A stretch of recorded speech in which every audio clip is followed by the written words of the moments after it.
Because if I chose the word, sorry about that. How old are the listeners? Are they? They should be 20. 20, Yeah. okay, that's okay. So I'm allowed to say that. Oh my God, what kind of word is that? Vous êtes sur Unimix, la radio des Unimix. Well, hello everybody and welcome back to Unimix. This time I have the pleasure to do once more the Parenthèse Académique in English. And this time I have a lovely company with me. In the studio I have two persons who are part of Unimix DE and are also studying English. So hello Felicitas. Hello. How are you doing? I'm fine, thank you. Oh, great. How are you? Well, you know, we felt like Christmas. The weather was perfect, and then suddenly it felt like Fribourg again. Yeah, a bit depressing in Fribourg. Oh yeah, definitely. And Caroline, how are you doing? I am splendid as always. No, definitely. I'm actually very tired, but it's fine. Exam sessions. No jet lag, but it's okay. You know it. Sorry, she's Miss International. No. Well, speaking about international, it's really great because today we will speak about accents, English accents. And we have today with us a specialist, Dr. Andy Mering. Thanks for joining us in the studio. Pleasure for me to be here. Really, it is. Oh, great. I think you saw our Parenthèse Académique with Steele Oswald. Yes, I did. Yeah, and yes. it gave you the courage. Yes, to the come to courage us. to write to you, and I've never thought of being considered. Oh, but, well, definitely, with interesting subjects like that, especially because, like, you studied mid-Atlantic accents, right? It's called the Mid-Atlantic accent. Means it's a mixture of British and American English. And some scholars argue that if you speak a Mid-Atlantic English, for you it's a communicative tool to survive in international context. So meaning that very often it's the American word that is the best way of being understood by people, interlocutors in an international context. For non-natives. I wouldn't say not only. No? I mean, mostly non-natives, but I think even for native speakers of English, for example, if I don't know whether I can already start, for example, talk about a bit of vocabulary differences, etc. Oh, yes, of course. And it's because I prepared a bit, of course, this interview. And what I did is because you said to me when we met up for the first time that it would be interesting to think of words that either that are funny or really lead to misunderstandings, you know. So the first word I chose is a public school.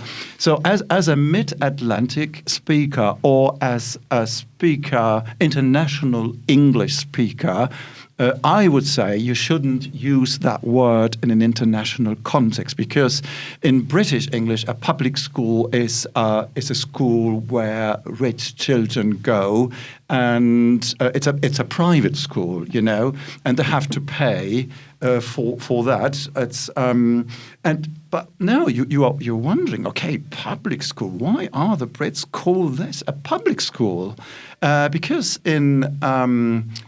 I think it was in 1580, the word public school was used for the first time.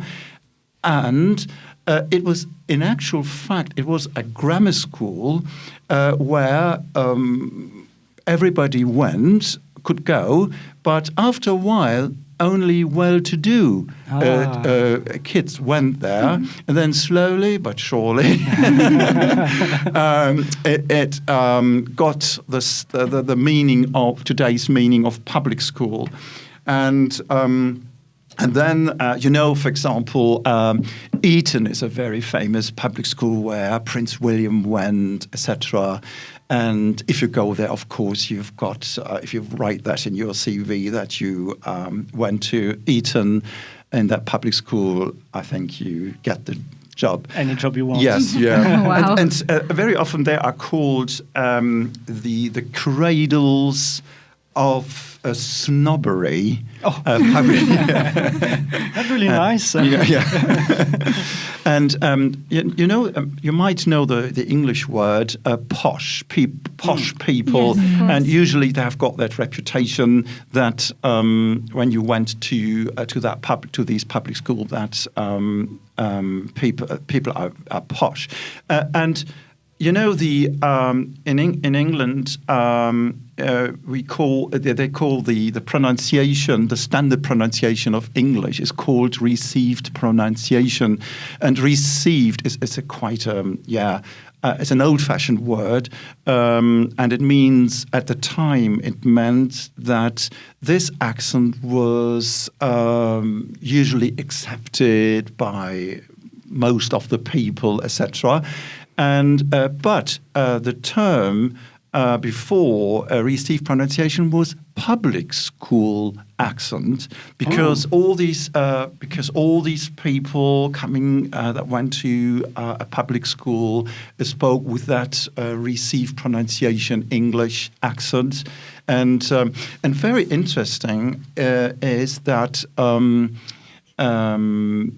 only 3% of the whole population in England speak with a really pure received pronunciation accent. Only 3%? 3%, yes. Wow. For example, standard American English Uh-huh. usually, the number I read was it's a 33% speak standard American English. Which is already, way more.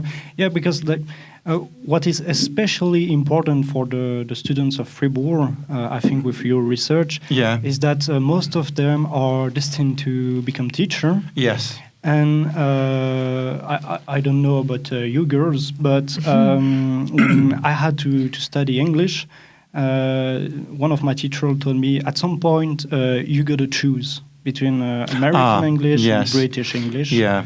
And especially with the accent in a certain sense. Oh, yeah. Yes, that's what in linguistics is called, and I had to deal with that aspect as well. It's called the consistency issue. So it's true that, say, 30 years ago, people were supposed to learn British English. And why? Because British English was considered to be the seat of the language. It was the bulwark of correct use, etc. And because afterwards, students went to Britain to get to know the British culture a bit better. But as we said before, the situation has completely changed. Some scholars say in the 1990s, because during that time we experienced the linguistic Americanization. So linguistic Americanization means that the American language has such an influence on people's, regardless of what you are, a native speaker or not, English, and students were no longer only exposed to the English in the classroom. The teacher usually spoke with a British accent, and this has completely changed because students learned English out of their classroom. That's called by specialists, they call it extramural English. Extramural comes from wall, out of the walls of the classroom, and so they are exposed to it because they listen to pop music, and most of the pop music comes from America. They watch English films. I don't say movies. Sorry. I think we all say movie here. I don't know about you, So, Ryan, but as an international speaker, I would really use movies, of course. Yeah, and so Because like even some British singers try to sound like Americans, right? To sell more. Yes. Oh, yeah, but- For example, Adele. Adele, she speaks with. She comes from East London. That means she speaks with what we call Astro English or Cockney English. And you know, Astro English is that mix of received pronunciation English and Cockney English. For example, instead of saying better, she says better. A bottle of water. A little bit of bread with a bit of butter on it. But she sings with an American accent, and it seems there's one sociolinguist, by the way, who taught here at the university quite some time ago. His name is Peter Trudgill. He organized a study about the Beatles' accent when they sang at the time, and he noticed that at the beginning it was very Americanized, and all of a sudden it was becoming more British. Oh, but that's interesting because, I don't know, I'm by any means an expert at the whole singing with accents kind of thing. But I once heard that apparently when you sing, you sound the vowels more, or like they become longer. That's why usually even when British people sing, it sounds a bit more American because you kind of stretch that. Yeah. But again, Maybe it's true, I'm not an expert. No, but Could be part of the thing, yeah, definitely. I mean, I don't know. would you mind if I give you just two other words? Very interesting, Yeah, because please do. Because if I chose the word. Sorry about that. How old are the listeners? Are they? There should be 20. 20. Okay, Yeah. that's okay. So I'm allowed to say that. Oh my God, what kind of words is that? And that, I think that is to sound a bit more serious. I'm thinking of the word. It's related to pragmatics, and it's the word rubber and eraser. Rubber is British. I mean, yeah. Okay. For example, I get why the question. for example, imagine the following situation: you're sitting in the library, and the guy and somebody said, "Hey, mate, got a rubber?" And so that might lead to misunderstanding. Maybe it's just he wanted to have a lead pencil to rub out a mistake, etc. Or, of course, it could be a condom as well. Yeah. And, or for example, the term fag. In British English, a fag is a slang term for a cigarette. But in American English, it's homosexual. Yeah, I was going to say. Homosexual. And I found something on the internet. You should have seen my grandma's face when I went back home to America for the first time after moving to the UK. Now he says, "Gonna pop out for a fag, Grandma." And she made me go to church. Oh, wow. That poor grandma. And, because we are fast approaching Christmas, and you suddenly heard about the British term Boxing Day. I wouldn't use that term in an international context, because a Boxing Day, of course, in England has nothing to do with boxing sports, but it means because before Christmas people left a box in the church and put some food in it for poor people, and then distributed it to these poor people, and that's why it's called Boxing Day, because it used to be in boxes. And and in British English, cheers. It's quite a mundane word.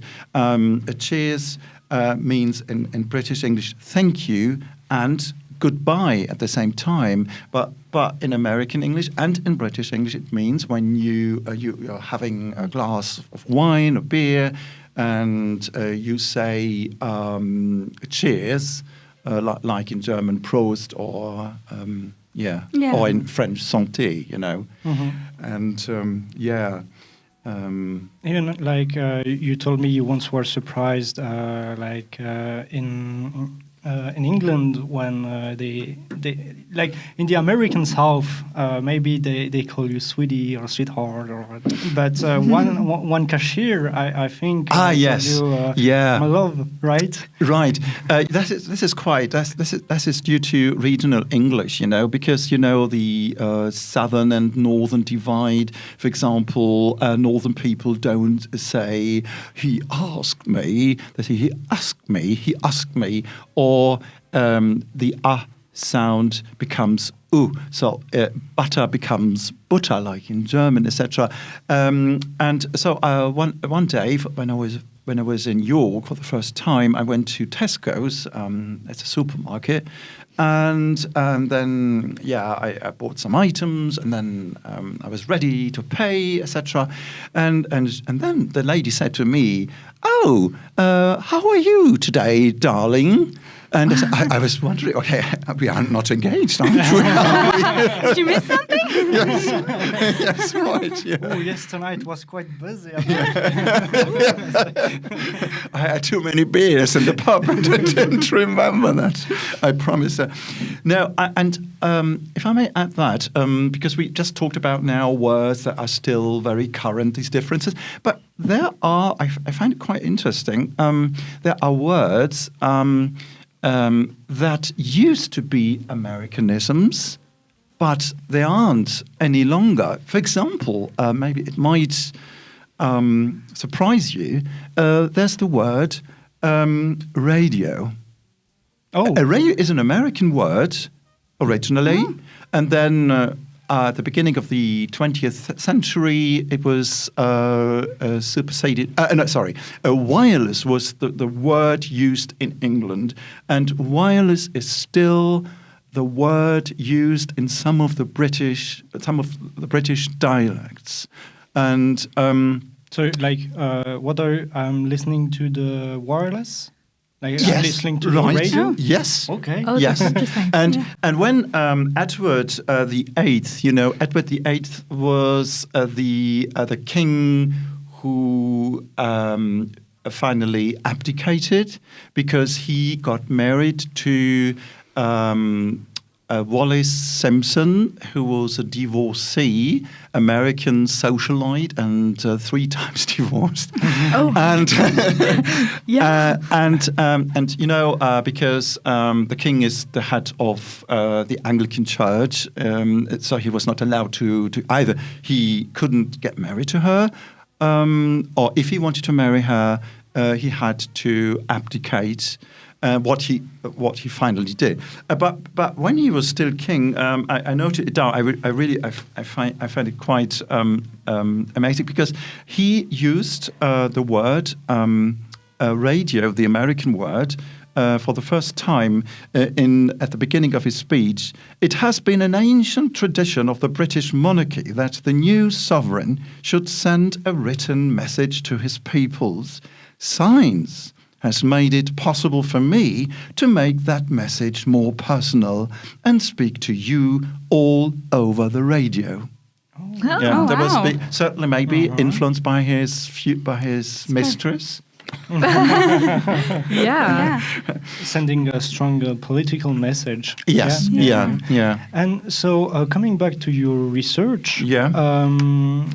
How long did it take, and what did you do exactly to study those accents?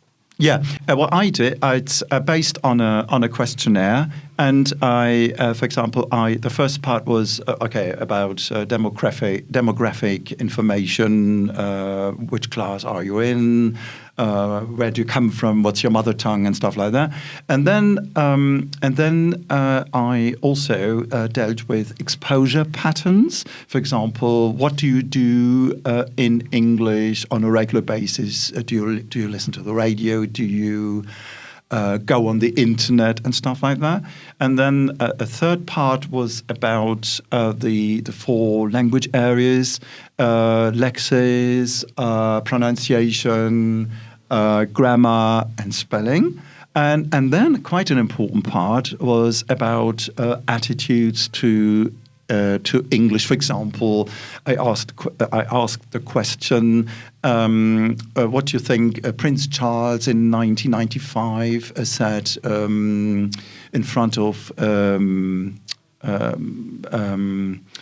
audience, British Council audience?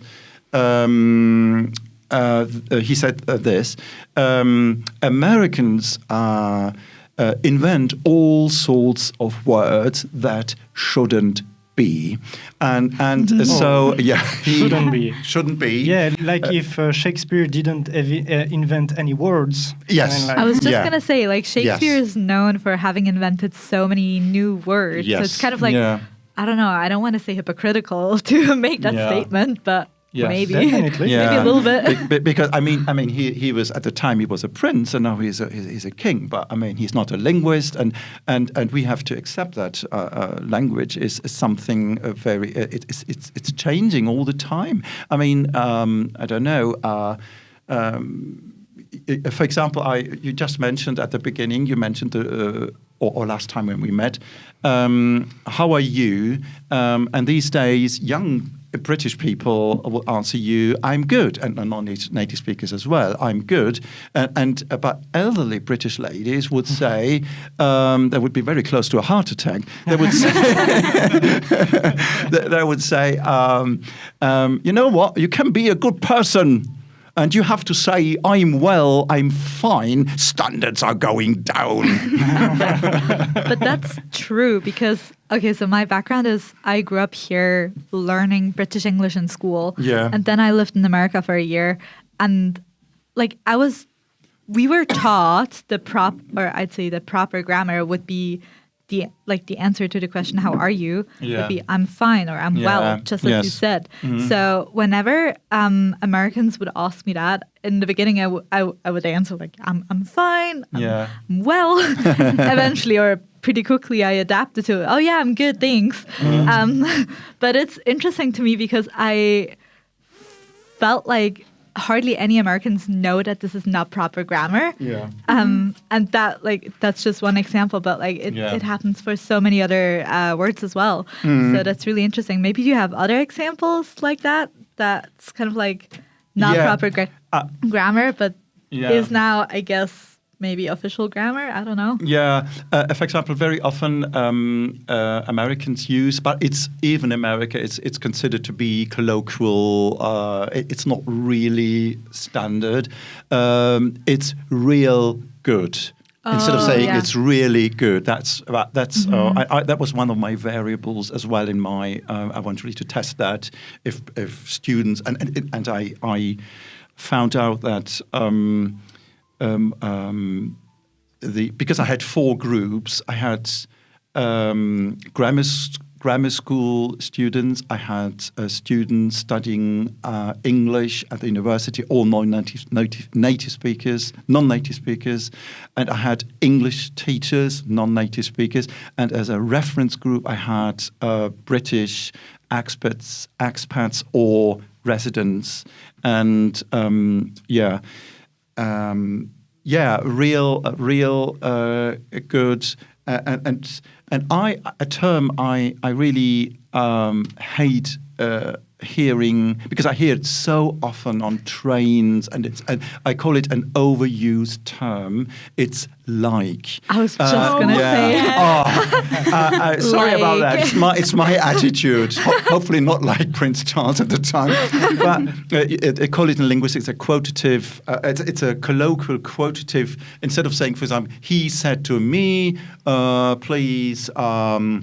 Come to the party at 7, and he was like, and then a second thing is with you can use it as a discourse particle. That means you use it in the middle of a sentence. I've got an example here. "I'm gonna wait till early in the morning. But I think it's not necessary to put like here. But loads of people really use it too often. Yes. Yes, I feel very called out on that one because I was just talking to my mother yesterday. I was like, oh God, I said, and my mother is an English teacher. So she's very focused on my grammar. Yeah. It's like, oh God, I used like 3 times in like 3 times in that sentence. And I've got another one, quite an interesting... sorry. Just before we go on, because as a French student and as a native French speaker, we have the Académie Française who regulates and tells us what should be, what is proper grammar or whatever. And I don't think we have that in English. So who's to say what is proper grammar or not? Yeah, I think it's the OED, the Oxford English Dictionary online, because they can always make additions, new words, etc. But some writers, for example, I remember, I think it was Jonathan Swift, who tried to found something like the Académie Française. But it never really caught on. So, because the Académie Française, it's very strict, isn't it? For example, I read just a word, computer and ordinateur, and it said that you shouldn't use computer in French, and you should use ordinateur. It's really proper French. Don't use software, use logiciel. Yes, right. Yeah. You really do not like the English. The Anglicism. What's in English? Yeah, Anglicisms. Yeah, very yes. And that's another influence of American English and English in general. All these English words we've got in. Yes, in French, in English, in German. Sorry, and another word, because you were asking me that, is Americans usually say, for example, when they go to McDonald's, they say, "Can I get a hot chocolate or a decaf cappuccino?" and British people would say, "Can I have?" It's very funny because people in England, it was organised by the BBC that people could write about their pet hate Americanisms. That means all these Americanisms they don't like at all. They really hate them. And one of them was, "Can I get something?" And a lady wrote this. I found it very funny, and I put it in my PhD as well. When people ask for... Yes, when somebody asks, "Can I get a coffee?" etc. No, you can't get a coffee unless you are planning to clamber over the counter and start fiddling with the steam spouts. That is so funny. That is funny. But she's right. I think the proper grammar would indicate that you make it yourself. Yes. Isn't it? Yeah. I mean, but it's something that you don't even realize. No. Like you just, I don't know. I mean, I learned by hearing. Yeah. Like literally, you pick up what people around you say and then you just adapt to it. Yes. And I never questioned some of the things I actually say. Yes. So. That's very positive because you acquire English naturally. You hear it, and that's the way people talk, and I adopt it. That's true. Yeah. Do you have any opinions on this? Loads. Are you still hurt by Spoiled for choice. your use of like? No. No, I find it very, very interesting because I mean, some of these words I have a more American than British background. Yes.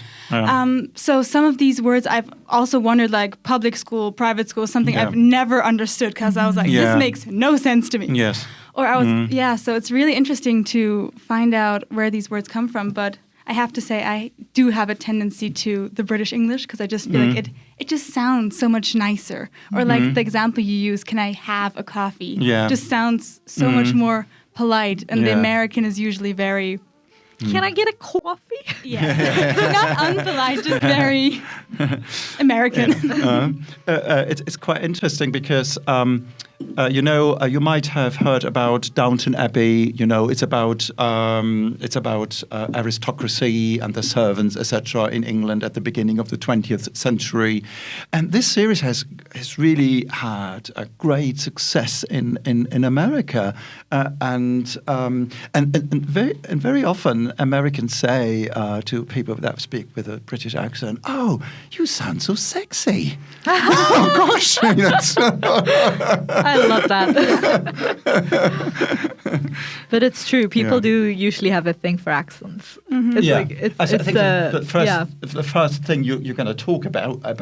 Yeah. Oh, are you from Yorkshire? Are you from London? Are you from Paris? Are you from Lausanne, etc.? Yeah. I mean, in the end, it kind of like is almost an identity to you, or like your background, and it says quite a bit about you. And yeah.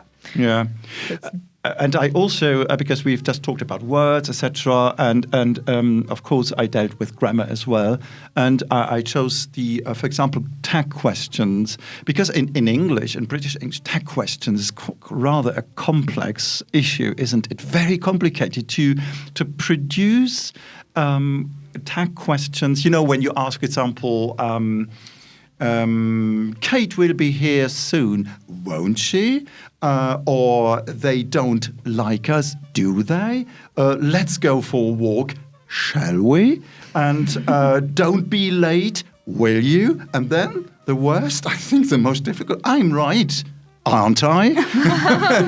And in American English, you use right. And in British English, very often, because I think even native speakers find it very difficult to produce that really spontaneously, they use they call it in linguistics, all-purpose question tag. That means you can use it, all the examples I've just mentioned, you can use it there all the time. For example, you can say, Kate will be here soon, isn't it? Or in British English and colloquial, in it. And if you want to pronounce it correctly, it's inne. You have to drop the T. Yeah. Okay. Yes. To be really British. Yes. Yeah. Okay. Noted. I'm having flashbacks from school. Like you have to reverse it. To make it's not possible at all. And if you're when you're when you are talking to people, maybe you're excited, nervous, etc., and it's not possible really to produce it correctly. And I think you can be the first witness to that, because you're also a teacher of English. Yes, yeah. And you've been a teacher for 10 years? Yes, something like that. Yeah. And recently in a Swiss school, at least. The children have begun to learn English much earlier than previous generation.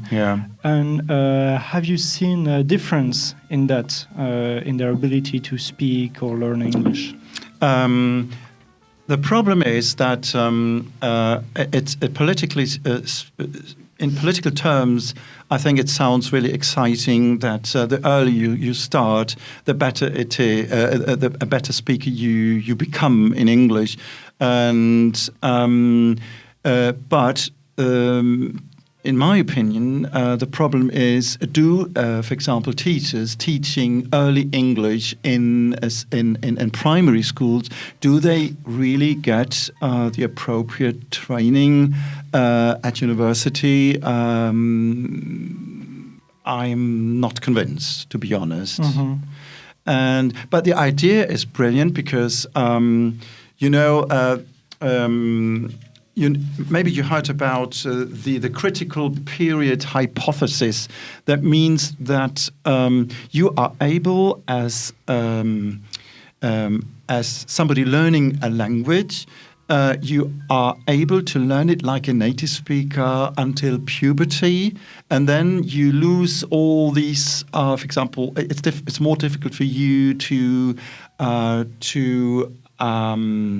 to produce the correct sounds sound, yeah. of the foreign language, and the articulatory skills are disappearing too. So that's a problem. So some people say that for example, there's a theory around it's the interlanguage theory. That means you can learn until a certain point, and then it's over. The language stabilizes. You can't make any progress at all, and so you speak. I do speak English or French or German, but you never ever will be able to speak like a native speaker of English. So, I mean, that would be a very interesting discussion for another time, because but I think my way of thinking is the earlier a student starts with a foreign language, the better it is. But they should have teachers that are proficient.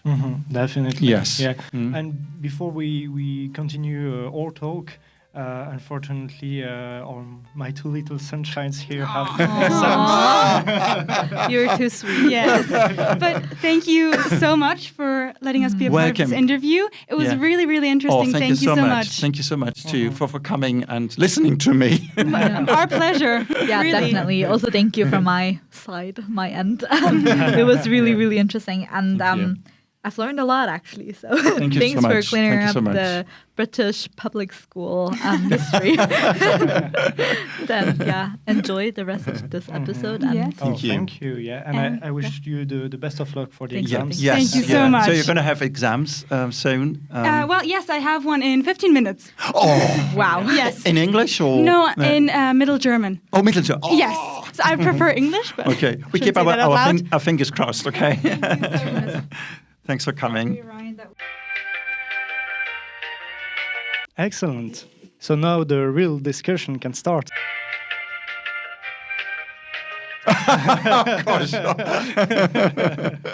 No. I asked you as well, how long did it take for you to do your research? Yes. So how long?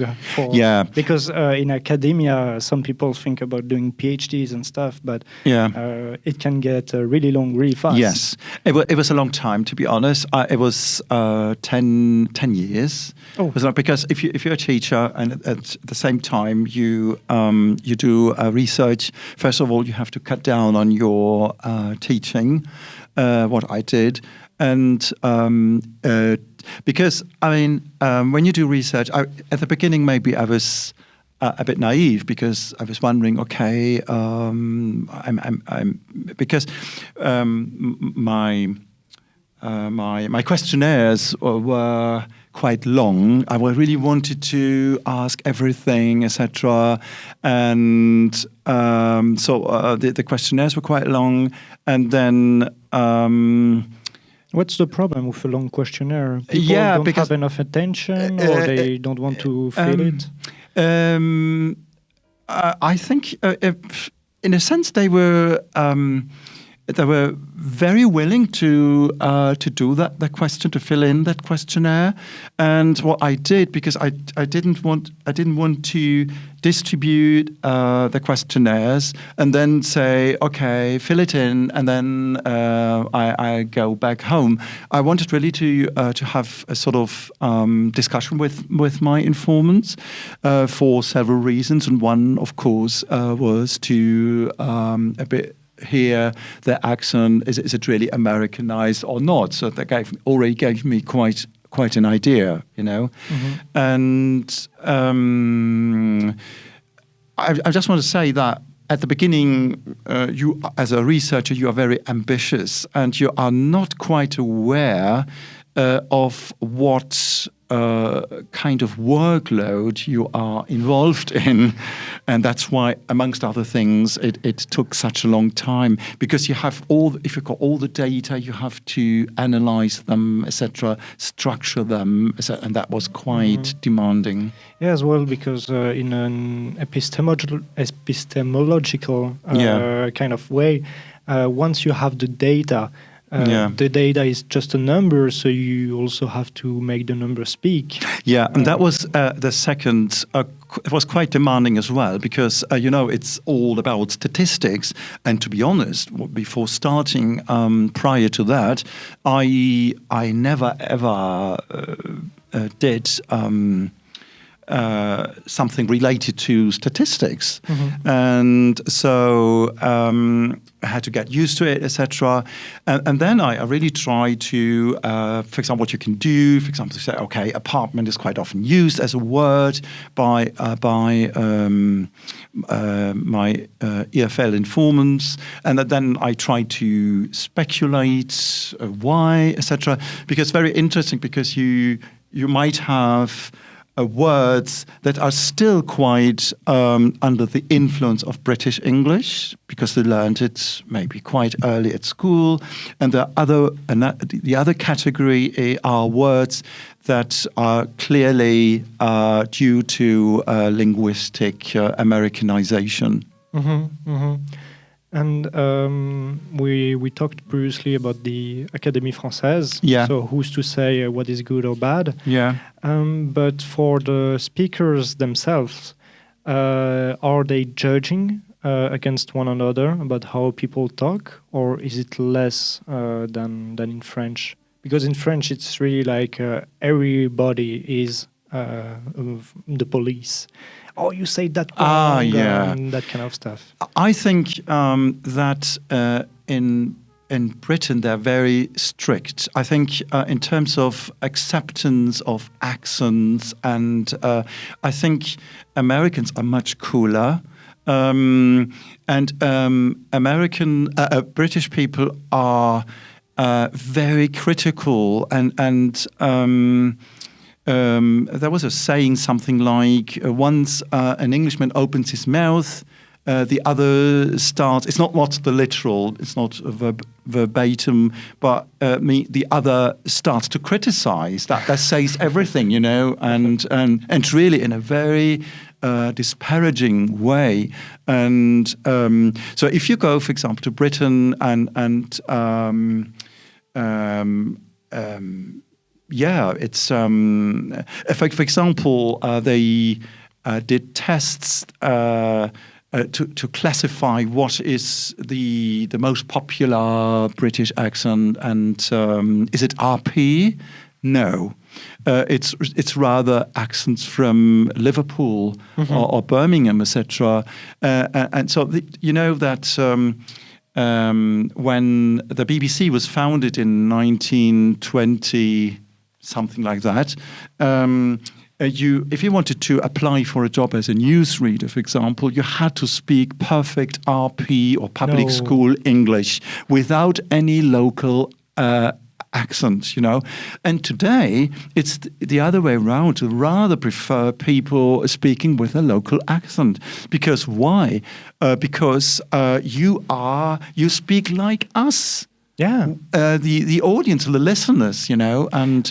well, that's really interesting, because I think we talked about that, about some politicians who have a really like posh accents. Tony Blair. That was Tony Blair. I quoted Tony Blair because Tony Blair went to public school. Of course, he speaks RP English, public school English, but to appear to his voters a bit more closer to them, every now and then he used in his speech, I said, glottal stops, these T's that you drop better, and stuff. And even the young royals do so when they are, I don't know, with other people, they might use a glottal stop, and And so for the children that you're teaching, have you ever thought about creating a grammar book where it would lie the best of the both worlds, or Is it a further project that you have in mind linked with your research? Yeah. Now, to be honest, I'm a bit fed up with all those studies. After 10 years. Yes. But I think it's a good idea because, in a sense, to codify a bit, and you're perfectly right, and it's a very good question, because when I'm talking about my research of Mid-Atlantic English, I've just given a few examples, but there's so many others. It would be great to give teachers that tool. For example, don't use that word. I would rather recommend this word in an international context and give an explanation, etc. And so. It's very important, I think, to know the differences between British and American English. Definitely, yeah. Because why are we learning stuff in school? Not just to learn stuff, but also to use it. Yeah. And we could learn British English. But most people will use it for their work, their job. So it'd be better if they know the proper word for that. Yeah, it's true. But I think it's also really interesting to be able to know that two words exist, or even like close synonyms to them, because then you're not surprised, like apartment, flat, lorry, truck, lift, elevator, that kind of things. Yes, because what you can do, for example, give a kind of classification of all these differences. So in order to structure them, I don't want to go into detail. It would take hours. For example, a first category would be same word, but a different meaning in each. For example, pavement. Pavement is what in American English is a sidewalk, but a pavement can be the surface of a road as well. Or for example, you've got the same word, but with an additional meaning in the other variety. For example, regular means, I've got a regular work, but in American English it means a regular coffee, I think it's medium size when you go to McDonald's, etc., regular average size. And in British English, for example, you've got the word leader. And a leader can be, for both varieties, is a leader. For example, I don't know, President X was a great leader, etc. But it means in British English an editorial. Oh. Yes. Yeah. Okay. Yeah. And so that is, or for example, you can have a same word and then, for example, difference in style. That means it can be formal, informal. It can be difference in connotation, negative or positive. For example, when somebody, a British person says to you, "Oh, your English is quite good." In British English, it means fairly good. Nothing special. But if an American says to you, your English is quite good, that means it's very good. It's real good. Yes. Yeah. And so your research was in linguistic, it's called sociolinguistic. Yeah, they call it sociolinguistics. Yeah, okay, Sociolinguistic means that it contains the words society and linguistics. So what's going on in society? That accents language is changing, and observe this. And you don't want to do a grammar book, but maybe you want to do other research. Is it something that you have in mind, or you'd rather stay the school teacher that you are? which is good, right? Yeah, it's, I want to become a teacher too. Yes. Yeah, so, to be honest, I haven't given it some really thought because, as I said before, now, when you, I worked quite a long time on that, and you know, when you write a PhD and you take it really seriously, you have to cut down on your social life, and that was quite. And I've got. I mean, I love English and I love sociolinguistics, linguistics, and stuff like that. I'm really into it.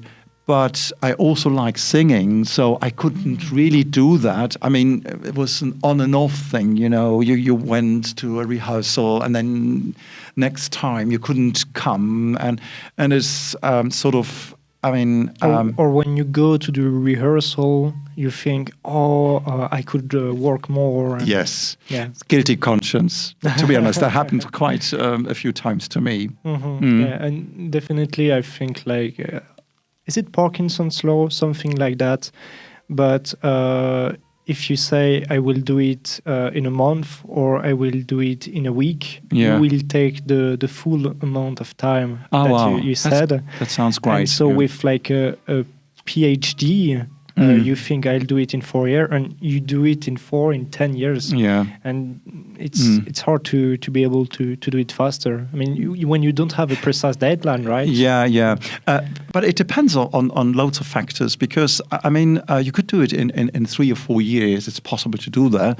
And I think, for example, if you you do your PhD right after your master's degree, maybe you've got a professor and he said, okay, you can be my assistant. I think that would be great. Yeah, you're still going. Yeah, and at the same time, you can, if you're lucky, as I said before, you can work for a professor, become his assistant, and give some courses. And very often, what assistants do, they give their speciality as course. For example, I would give maybe, I don't know, introduction to sociolinguistics, and then if I had a second course, I would talk about my research and delve a bit more into that, give more explanations, maybe try to codify a bit with my students.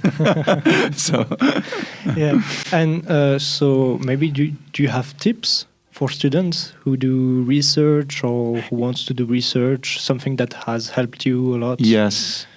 I would say it's like doing sports. Do it regularly.